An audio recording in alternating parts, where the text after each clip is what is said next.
Mana katanya mau demonstrasi besar-besaran. Yang 15.000 itu ya? 15.000 kok nggak ada. Akhirnya pulang lah. Ternyata memang nggak ada ya itu. Memang nggak ada. Lalu kemudian, di tengah jalan, di sebelum mereka ini, dia lihat ada semacam asap. Asap ya. Asap, ya. Mungkin lalu, itu bagian dari revolusi. Lalu mereka katakan, itu mungkin sudah mulai. Apa yang terjadi? Orang yang bakar sampah. Bakar sampah. Rencananya sebenarnya, teks proklamasi itu, andai kata merdeka, sebagaimana yang direncanakan, maka teks proklamasi itu adalah Piagam Jakarta. Malam itu tanda tangan lalu diketikkan. Nah, Bung Hatta mengusulkan kita semua bertanda tangan karena ini adalah sejarah. Pikiran Bung Hatta ke Amerika. Di Amerika itu kan proklamasinya ditandatangani oleh semua yang hadir. Nah, Bung Hatta mengatakan ini sejarah. Anak-anak kita, cucu-cucu kita bangga pada yang bertanda. Make sense Tapi sekali. Soekarni ngomong, enggak, Anda cukup berdoa aja. Oh, justru Soekarni ya yang menculik itu ya.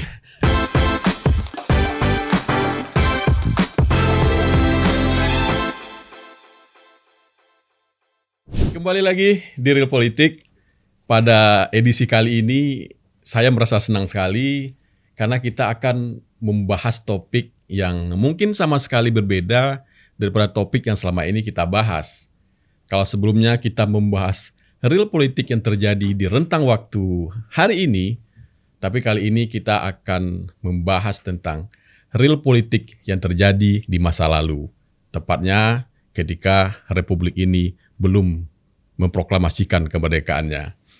Dan untuk membahas itu, saya sangat gembira sekali karena pada edisi kali ini, pada episode kali ini, Real Politik berhasil mendatangkan seorang tokoh yang sama-sama kita hormati, seorang sejarawan yang mungkin saat ini paling senior, yang selalu menjadi rujukan dari pembahasan sejarah bangsa ini. Beliau adalah Profesor Anhar Gonggong. Terima kasih banyak, Prof. Mungkin di tengah kesibukannya berkenan hadir di Real Politik, saya sangat berterima kasih sekali. Terima kasih kembali. Terima kasih undangannya. Prof, ini kan kita sebentar lagi akan merayakan kemerdekaan RI ke-81. Iya. Ya kan? Dan mungkin ada kewajiban juga dari Real Politik untuk memberikan sedikit kelas politik lah kepada kelas sejarah kepada penonton Real Politik. Nah, mungkin Prof, kita akan bahas sedikit tentang sejarah yang terjadi menjelang proklamasi itu diadakan. Karena kan kita tahu di buku sejarah itu sering disebut Rengas Dengklok. Iya. Penculikan Soekarno dan Hatta oleh kalangan pemuda atau golongan pemuda ke Rengas Dengklok.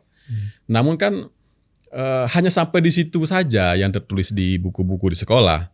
Tidak terlalu didalami apa sebetulnya yang terjadi di peristiwa itu.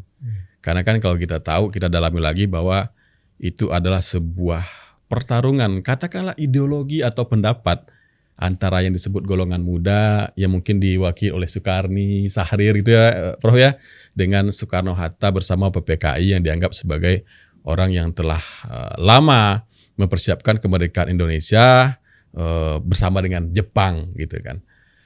Nah, Prof, sebelum kita masuk mungkin saya perlu kenalkan lagi kepada penonton Real Politik, ada satu hal menarik dari Profesor Anhar. Beliau besok ulang tahun loh. 14 Agustus 43 ya, Prof ya? Iya, jadi tidak jauh dari hari kemerdekaan kita, tapi lebih dulu daripada Republik ini lahir. Jadi Prof ini nggak lahir di Indonesia, Prof ya? Lahirnya di Hindia Belanda. Di Hindia Langka sekali. Ayah saya dibunuh oleh Belanda. Belanda ya. Westerling. Kita udah pernah mendengar juga di podcast yang lain tentang itu. Para penonton bisa mencarinya sendiri. Jadi balik ke topik tadi, Prof. benarkah yang terjadi menjelang kemerdekaan itu, terutama terkait dengan penculikan itu adalah sebuah pertarungan ideologi, Prof, antara kaum muda versus kaum tua. Benar nggak begitu, Prof? Iya. Jadi begini, jadi kita itu kalau mau dilihat, kita dalam proses merdeka itu akhir dari Perang Dunia Kedua. Ya. Nah, tetapi dalam perjalanan setelah kita merdeka, kita berada dalam perang yang lain, yaitu Perang Dingin. Perang Dingin. Iya kan? Jadi perang panas berakhir, Perang Dingin mulai.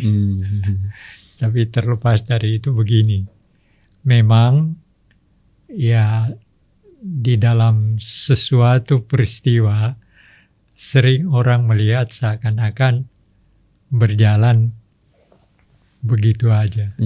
Sebenarnya seakan-akan juga kemerdekaan kita segera dicapai setelah Jepang menyerah. Ya nggak seperti itu juga. Nggak semudah itu ternyata ya, Prof. Semudah itu. Yang terjadi adalah terjadi perbedaan pendapat. Kalau ideologi dalam pengertian mau merdeka, sama-sama mau merdeka. Ya. Cuma caranya ya. Cara. Ya. Nah, begitu Syahrir mendengar bahwa pada tanggal 14 Jepang menyerah, besoknya diumumkan ke seluruh dunia, Syahrir dengar tanggal 15. Lalu mereka rapat, mereka sepakat jangan gunakan PPKI. Soekarno sendiri aja lewat radio umumkan bahwa kita sudah merdeka. Nah, Soekarno dan Hatta yang berpikir formal, ya tidak mau karena ada lembaga formal yang sudah dibentuk dengan anggota dari berbagai daerah ya. Daerah dan orang-orang anggota ini sudah diundang. Tetapi dipaksa, tanda kutip. Paksa di sini yaitu ketika Soekarno mengatakan tidak mau, maka rupanya para pemimpin muda dipimpin oleh Soekarni mengambil tindakan di luar dari dugaan. Itu tidak pernah terpikirkan sama sekali ya, Prof ya. Jadi akhirnya datang Soekarno datang ke rumahnya Hatta, Pak Hatta dipanggil datang ke rumahnya Soekarno. Dari situlah Soekarno dan Hatta dibawa ke Rengas Dengklok. Nah, ada alasan yang digunakan ketika kita sudah merdeka, sudah terdengar macam-macam kan. Alasan Soekarni mengatakan dan memberitahu kepada Soekarno-Hatta, mereka itu sebenarnya mau diselamatkan. Dalam arti kata, pemuda merencanakan untuk melakukan demonstrasi di Jakarta untuk menuntut kepada Jepang dengan jumlah 15.000 orang. Oh, itu yang mungkin yang disebut revolusinya itu, Prof ya? Dia mau yang mau dikatakan seperti itu loh. Jadi dia mau mereka katakan kami akan mengadakan semacam demonstrasi yang akan didatangkan 15.000 orang. Maka kami mengambil Bung Karno dan Bung Hatta ke Rengas Dengklok itu untuk keselamatan Bung Hatta, Bung Karno. Karena jangan sampai ketika kita demonstrasi yang jadi sasaran tembak justru Soekarno-Hatta. Oh, gitu ya alasannya ya. Alasan. Yang demonstrasi itu dari golongan apa, Pak? Dari golongan pemuda rencananya. Ya Soekarno. Mungkin termasuk PETA atau apa mungkin ada bukan. juga? Bukan ya? Ini organisasi pemuda API gitu ya. Lalu kemudian ya diculiklah dan ditempatkanlah di rumah orang Tionghoa. Rumah itu masih ada sekarang. Ada ya, itu jadi museum ya. Iya. Nah lalu ya udah pergi diambil. Jadi Fatmawati ikut, Guntur waktu itu masih bayi. Lalu malah diceritakan bahwa Bung Hatta dikencingi oleh Guntur. Itu tanggal 15 subuh ya, pagi-pagi itu ya, Prof? Iya, tanggal itu. Nah, lalu kemudian Pak Subarjo, Ahmad Subarjo ya? Iya, Ahmad Subarjo datang cari Hatta Soekarno. Tidak ada, lalu ada yang beritahu bahwa dia dibawa ke Rengas Dengklok. Pergilah Pak Subarjo ngambil. Akhirnya pulanglah mereka. Nah ada yang lucu ya, dan ini diceritakan oleh Hatta. Dalam perjalanan pulang, kan Pak Hatta bertanya, mana katanya mau demonstrasi besar-besaran. 15.000 itu ya? 15.000 kok nggak ada. Akhirnya pulanglah. Ternyata memang nggak ada ya itu. Memang nggak ada. Lalu kemudian, nah di tengah jalan, di sebelum mereka ini, dia lihat ada semacam asap. Asap ya. Asap, ya. Oh, nah, mungkin itu bagian dari revolusi. Ya, lalu mereka katakan, oh itu mungkin sudah mulai. Apa yang terjadi? Orang yang bakar sampah. Bakar sampah. Jadi ketika kita bicara tentang ini, ada juga yang lucu-lucu di tengah-tengah situasi. Tapi lucunya baru sekarang rasanya, Prof ya. Kalau waktu itu mungkin menegangkan juga. Iya. Nah lalu ya udah Pak Subarjo bawa pulang mereka, tapi tidak langsung ke rumah, ke rumahnya Maeda. Gak sama nama Maeda ya? Rumahnya Maeda. Rupanya antara Maeda dan Subarjo sudah ada hubungan, karena memang Maeda ini cenderung untuk membela Indonesia menjadi merdeka. Untuk merdeka ya. Iya. Itu. Posisinya dia kan kepala perwakilan Angkatan Laut di Jakarta, kan pembagian kekuasaan kan Jakarta dikuasai Angkatan Darat, lalu kepulauan dikuasai Angkatan Laut, dan masing-masing hanya menempatkan kepala perwakilan. Iya. Nah, kepala tempat yang sekarang menjadi Museum Proklamasi itu ya. Itu rumah Rasona Maeda ya. Nah, setelah itu pulanglah mereka, lalu sampai di rumah Maeda. Kan rencananya sebenarnya teks proklamasi itu, andai kata merdeka sebagaimana yang direncanakan, maka teks proklamasi itu adalah Piagam Jakarta. Oh, yang jadi preambul undang-undang dulu sebelumnya itu ya? Sebelum yang dirumuskan itu yang dirumuskan oleh PPKI bukan? Bukan, itu yang dirumuskan oleh Soekarno-Hatta di Panitia 9. Oh, Panitia 9 namanya. Panitia. Itu nanti yang akan menjadi persoalan juga. Nah, lalu kemudian karena tidak ada, akhirnya lalu Soekarno-Hatta ngajak Hatta, Bung Karno ngajak Hatta duduk di samping saya. Anda yang mendikte, saya menulis karena bahasa Indonesia Anda lebih bagus. Nah udah, proklamasi itu adalah teks yang dibuat oleh Bung Hatta, yang ditulis oleh Bung Karno. Nah, tapi sebelum itu, Prof, mungkin kan kita dulu itu waktu di sekolah itu sering dikatakan bahwa Indonesia itu merdeka sendiri bukan karena diberikan oleh Jepang gitu kan. Iya. Nah itu mungkin kita perlu sedikit elaborasi di situ, Prof. Apakah memang dulu itu Jepang memang benar-benar ingin memberikan kemerdekaan kepada Indonesia? Itu. Karena di PPKI itu kan konon katanya itu juga dipersiapkan yang disupport oleh Jepang. Begini.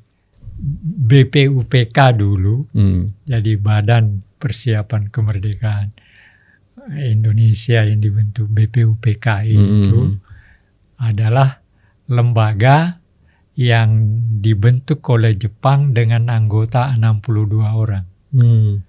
Yang tujuannya mereka membicarakan apa-apa yang akan menjadi landasan dan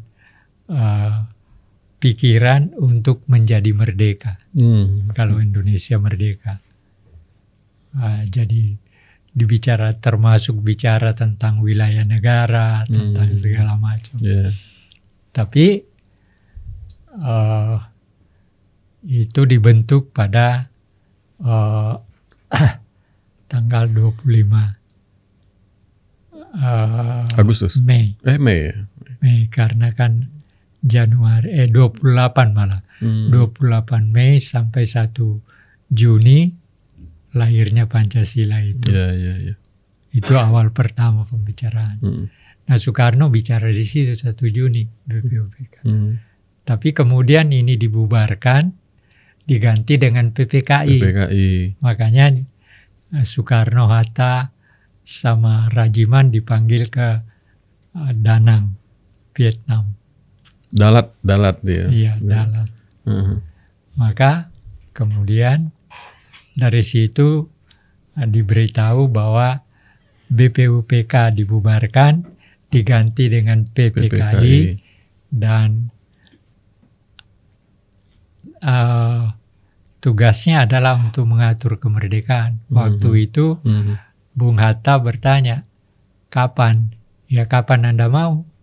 Iya, itu di Dalat itu yang diundang itu ya. Saigon kalau nggak salah di Vietnam ya, Prof ya. Itu. Nah, lalu kemudian Bung Hatta bilang dalam pikir, sebenarnya pada hari itu kami sudah merdeka, karena ketika saya tanya, Jepang katakan ya terserah Anda. Iya. Berarti kan kalau terserah Anda ya kita kapanpun bisa gitu ya. Kapanpun bisa. Disitulah prosesnya. Nah, setelah pulang, Hatta katakan dia kaget juga kok terlalu cepat. Dia bayangkan tidak secepat itu Jepang kalah. Iya, waktu di Darat kalau nggak salah itu baru bom atom dan Soviet baru menyerang Manchuria ya. Jadi belum menyerah kalah. Iya. Tapi sebenarnya waktu bom atom kan sudah jatuh.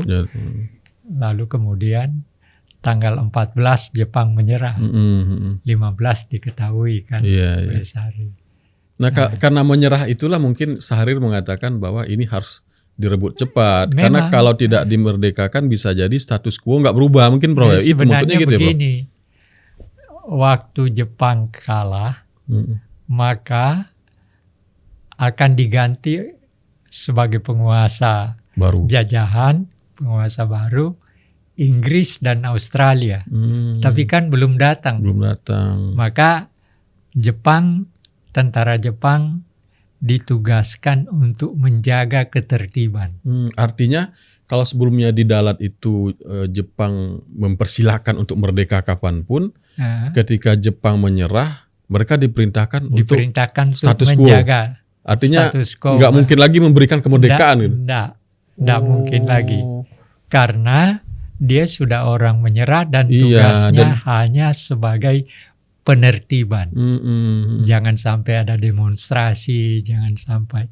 Itu sebabnya juga mengapa Bung Karno ketika 19 Desember di Ikada, Bung Karno kan tidak bicara.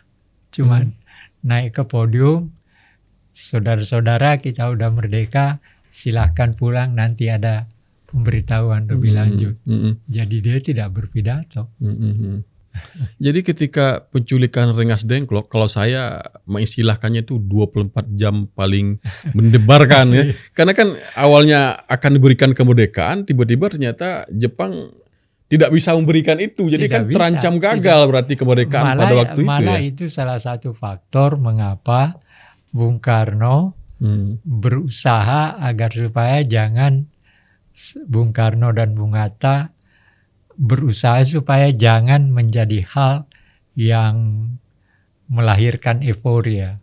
Karena kalau ada euforia lalu kemudian Jepang menertibkan bisa berantakan semua berantakan semua kan. Iya, memang mendebarkan sekali kondisinya waktu itu ya. Jadi itulah tetapi apapun juga yang menarik itu adalah bahwa jangan kita melihat bahwa ini berjalan mulus begitu aja. Ternyata ada perbedaan pendapat di antara pihak-pihak yang tujuannya sama untuk merdeka. Tapi cara bagaimana memproklamasikan kemerdekaan itu yang jadi persoalan. Iya. Jadi kalau dengan merdekanya kita 17 Agustus itu, apakah itu perwujudan dari bahwa memang keinginan dari Syahrir Soekarni dan kawan-kawan itu terbebas dari pemberian Jepang, ataukah itu masih ada campur tangan dari PPKI yang sebelumnya udah diketuai oleh Soekarno itu, Prof? Sebenarnya boleh dikatakan sudah tidak ada karena bukan juga tidak ada sepenuhnya, dalam arti kata begini, rumusan proklamasinya kan di rumahnya Maeda. Iya. Sudah itu mereka pulang ke rumah dan mereka sepakat semua bahwa tanggal 17 Agustus kita, jadi malam itu dirumuskan, kemudian besoknya merdeka kan. Jadi malam itu dirumuskan, malamnya pulang, besok pagi balik lagi gitu ya. Masih bisa tidur. Tapi kan proklamasi kemerdekaannya di depan rumahnya Soekarno. Iya. Rumah Soekarno bukan dia. Sekarang udah hilang. Nggak ada lagi itu ya, Prof? Kan rumahnya kan dihancurkan, lalu sekarang dibangun gedung apa itu? Oh iya. Yang sekarang itu Laksamana Maeda yang sekarang masih ada ya. Yang ada itu di Ponegoro nomor 1, jadi museum sekarang. Iya. Jadi ya begitulah perjalanan awal dari kemerdekaan kita. Tetapi para pemimpin kita apapun juga, mereka adalah orang-orang yang punya tanggung jawab. Coba Anda bayangkan, andai kata Soekarno ada keraguan dan Hatta ada keraguan, masa berani bertanggung jawab menandatangani cuma berdua. Sebenarnya Hatta itu menghendaki agar supaya semua yang hadir di situ di proklamasi itu. Maeda. Oh, yang rumah Maeda malamnya yang pas merumuskan tanda tangan itu. Oh iya. Kan malam itu tanda tangan lalu diketik kan. Nah, Bung Hatta mengusulkan kita semua bertanda tangan karena ini adalah sejarah. Pikiran Bung Hatta ke Amerika.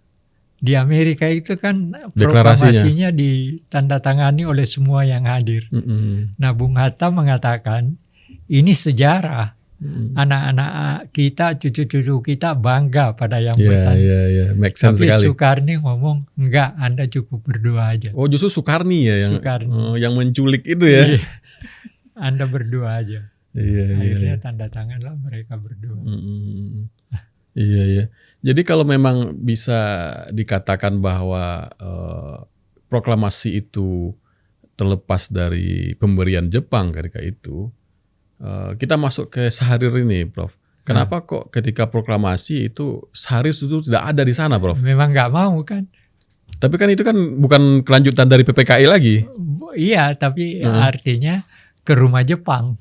Oh gitu ya, saking ininya ya idealnya ya itu Syahrir dia tidak ikut campur dari Soekarni. Iya. Yang ini Soekarni. Karena dirumuskan di rumah Laksana Maeda, makanya Syahrir menganggap itu masih ada campur tangan Jepang di situ gitu ya. Nah, itu mungkin waktu itu Syahrir masih termasuk pendukung Tan Malaka waktu itu ya, Prof ya. Bukan. Dia berdiri sendiri. Berdiri sendiri ya, bukan mereka 100% seperti yang disampaikan oleh Tan Malaka, bukan ya pada itu. Oh iya. Malah dalam perkembangannya dua-dua pihak itu berbeda kan. Akhirnya berbeda gitu karena, satu Syahrir itu sosialis, satu komunis. Walaupun Tan Malaka tidak juga sepenuhnya dalam pengertian PKI Partai Komunis. Karena apa? ketika rencana pemberontakan tahun 26, 27, Tan Malaka menolak. Itu di Silungkang ya? Di Silungkang. Silungkang dan Berambanan. Ya, Dia di sekitar Jakarta malah, Banten. Banten, Jakarta, ke Silungkang. Nah itu ditolak oleh... Ditolak ya? Ya. Akhirnya dia dipecat malah dari Komintern. Kalau Khairul Saleh, Prof, yang juga ikut sama Sukarni menculik itu orangnya Sahrir apa Tan Malaka? Sukarni tidak ikut menculik. Siapa? Khairul Saleh nggak ada? Khairul Saleh. Oh nggak ada. Oh saya kira ada di situ. Ada lagi, Prof, yang mungkin kita dengar di baca-baca juga di berbagai sumber, katanya proklamasi itu benar nggak sih sempat diulang, Prof? Karena mati lampu atau apa gitu? Enggak, ya itu berarti hoax itu ya? Bukan. Itu kan tidak ada apa? Ketika diproklamasikan kan tidak ada pengeras suara, jadi itu tidak ada. Nah lalu kemudian salah seorang dari Departemen Penerangan minta kepada Bung Karno untuk mengulangi ulang lagi baca pakai pengeras suara. Oh, jadi naskah itu dibacakan memang 2 kali. 2 kali. Yang kita dengar sekarang itu adalah suara Bung Karno yang mengulangi yang keduanya membaca proklamasi. Iya. Tadinya Bung Karno tidak mau, tapi ini tidak bisa karena kalau mau diulangi tidak ada kan? Iya, mana 2 kali orangnya.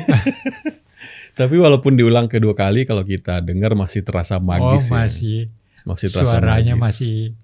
Ya memang pada hanya berapa hari. Terasa magis sekali dan kita merasa terharu mendengarnya. Iya. Jadi memang. Dan keberanian kedua orang itu bertanda tangan juga satu hal yang menurut saya betul-betul sebuah keberanian. Karena Anda bisa bayangkan cuma berdua ya. Soekarno-Hatta. Jadi memang dramanya luar biasa, menegangkan juga ya. Ini yang susah kalau di ini cara menerangkan di depan anak-anak itu yang sering tidak bisa ditangkap secara makna yang terkandung. Cara para pemimpin kita berkomunikasi, berbeda pendapat dan sebagainya. Tapi setidaknya generasi muda harus tahu bahwa sejak dulu perbedaan pendapat itu telah ada. Iya. Namun karena tujuannya satu, sama-sama memiliki tujuan yang sama untuk memerdekakan Republik Indonesia, maka mereka akhirnya bersatu ya, Prof ya. Coba Anda lihat, Soekarno dan Hatta itu tahun 30-an nggak pernah bersatu pendapatnya. Dalam berbagai tulisan mereka berbeda pendapat. Tapi ketika bangsanya membutuhkan untuk bersatu antara 45 sampai dengan 49, Dewi Tunggal dia. Iya, Dewi Tunggal, Soekarno-Hatta itu kan? demi bangsa, bukan karena pemikiran yang sama, tapi demi bangsa. Nah itu dalam sekali tuh. Penonton politik tuh harus paham itu. Luar biasa ya. Termasuk Sahrir juga ya, Prof ya? Iya. Ketika awalnya beliau tidak mau ikut bahkan di proklamasi, setelah itu mereka rekonsiliasi juga ya? Rekonsiliasi, akhirnya mereka bertiga kan. Dan ada perbedaan pendapat antara Tan Malaka dan Sahrir Soekarno-Hatta apa? Cara kita berhadapan dengan Belanda. Sahrir mengatakan kita berunding. Ya. Tan Malaka menolak. Tidak, jangan berunding dengan maling di rumah sendiri gitu ya, Prof ya. Jadi, tapi pikiran Sahrir kan melihat bahwa kalau kita berhadapan dengan kekerasan, kapan selesainya? Dan kita juga nggak punya sumber daya untuk itu ya? Iya, nggak punya. Nggak punya, tentara akhirnya juga apa? habis. Pikiran Sahrir, kalau kita berunding dan Belanda mau duduk bersama kita, itu minimal faktanya dia mengakui kita ada. Betul. Ya. Di Makanya Linggarjati ya. Linggarjati itu yang memulai ya. Walaupun isinya ya dalam batas tertentu dianggap merugikan. Karena hanya Sumatera, Jawa, Madura ya Prof ya. Iya. Di luar itu nggak diakui sama Belanda ya. Iya. Tapi tetap diakui bahwa Indonesia itu ada, itu mungkin ya itu poinnya. kan yang dikehendaki. Iya. Bahwa dengan Belanda duduk bersama kita kan itu artinya ada pengakuan de facto. Iya, de facto. De facto. Ada kesetaraan untuk duduk itu ya Prof ya. Duduk. Itu pemikiran Syahrir begitu ya. Bedanya dengan Tan Malaka itu ya. Kalau Tan Malaka 100% merdeka dulu. Ya bagaimana bisa, kekuatannya mana? Kamu dengan militer kita nggak sebanding dengan Belanda. Ketika itu. Dan memang itu akhirnya Belanda pun akhirnya agresi pertama itu ya 47 ya Prof ya. Iya. Itu kan disebut sebagai aksi polisionil ya. Belanda menyebutnya aksi polisionil karena mungkin menganggap kita itu sebagai pengacau keamanan. Itu enggak begitu Prof? Iya, memang begitu. Maka jadi mereka sebetulnya berusaha untuk tidak mengakui kita ya. Memang tidak. Memang tidak. Dan saya juga pernah baca ada peran besar Syahrir juga di situ ketika setelah aksi polisionilnya Belanda itu atau agresi pertama itu, Indonesia mengadu ke Dewan Keamanan PBB ya Prof ya, di New York kalau nggak salah. Dan di situ Syahrir juga cukup bagus berdiplomasinya ya. Gimana Prof itu? Ada kaitan dengan posisi Amerika. Nah itu yang saya katakan tadi, ketika kita merdeka, akhir Perang Dunia Kedua, tapi masuk dalam awal Perang Dingin. Awal Perang Dingin. Nah, di situ posisi Amerika. Apa posisinya? Kan kita bentrok juga. PKI melakukan pemberontakan Madiun. Ya. Nah, sebenarnya Amerika sebelum peristiwa Madiun itu ragu. Dia tidak memberi dukungan kepada kita. Karena mungkin menganggap kita terlalu Soviet gitu ya. Ya, dia tidak menganggap juga, tapi dia mau melihat wait and see. Oke. Nah, lalu kemudian dengan peristiwa Madiun, lalu kemudian Soekarno mengatakan pilih Soekarno-Hatta atau Musso Amir Salihuddin. Maka Amerika kemudian percaya bahwa gitu. Ya, makanya proses kita untuk merdeka, walaupun nanti yang bahkan kelas kedua itu sebenarnya Amerika tidak setuju. Tapi ya, agresi kedua. Iya, agresi kedua. Bahkan menyatakan kepada Belanda supaya jangan melakukan itu. Tapi ya dilakukan juga. Tapi Amerika mengatakan, ya lihat aja nanti. Sebelum perang dimulai Belanda udah kalah kok. Gitu ya. Itu pernyataan dari Menteri Luar Negeri Amerika, Marshall ya. Gila ya. Jadi ada peran Amerika juga ternyata di balik itu. Karena memang Amerika sangat besar. Sangat besar peranannya ya. Jadi ketika kita merdeka menuju ke KMB itu peranan Amerika sangat besar. KMB juga peranan Amerika. Iya, peranan Amerika. Kan ada perundingan Rompuyan. Nah, proses ke KMB di situ. Peran Amerika besar sekali ya.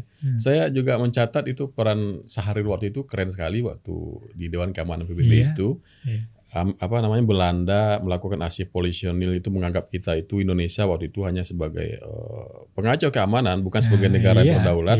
Tapi Syahrir di situ juga berpidato bahwa Indonesia ini tidak hanya hari ini saja, tapi sudah beratus tahun lalu menjadi sebuah entitas yang besar gitu katanya. Tapi yang peranannya penting itu PDRI.